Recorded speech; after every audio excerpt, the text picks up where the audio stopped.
Le 9 janvier dernier, l'Assemblée législative de transition a adopté la proposition de résolution portant détermination du nouvel emblème du Parlement. Pourquoi était-il nécessaire de repenser l'emblème du Parlement en vigueur depuis 2022? Quelles étaient les limites de l'ancien emblème? L'emblème du Parlement existait depuis mai 2002. C'était un emblème qui avait été adopté par une résolution à cette époque. Et donc, avec le temps, cet emblème avait beaucoup de limites.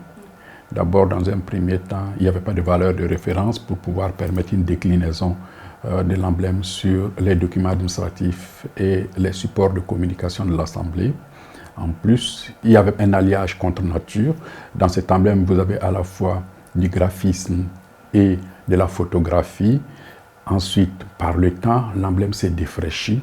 Le maillet qu'il y avait sur cet emblème changeait de place au gré des documents de communication.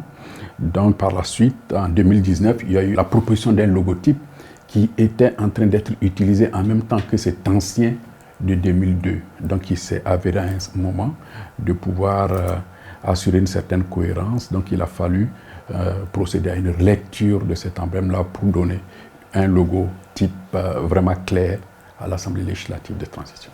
Et comment s'est déroulé le processus d'élaboration de ce nouvel emblème? Et qui a été associé à la réflexion? Le président de l'Assemblée législative de transition, le Dr Ousmane Bougouma, a mis en place par arrêté une commission sous ma direction et qui était composée à la fois de parlementaires, de nos experts en communication de l'Assemblée, qui était composée aussi de personnes ressources, des designers. On a eu plusieurs rencontres pour travailler sur ce document, pour le lifter et pour pouvoir en faire des déclinaisons sur les différents documents administratifs et les documents de communication de l'Assemblée. Que représente ce nouvel emblème et quelle est la symbolique des éléments qui le composent? L'emblème de notre Assemblée législative de transition comporte plusieurs éléments avec des significations. Vous avez le cercle doré qui symbolise l'unité et la cohésion du peuple burkinabé. Vous avez le drapeau qui symbolise l'État du Burkina Faso.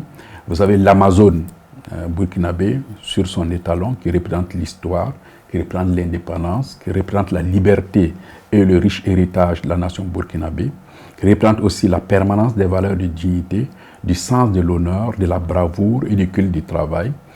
L'Amazone représente également la place privilégiée que nous accordons à la femme dans la nation burkinabé.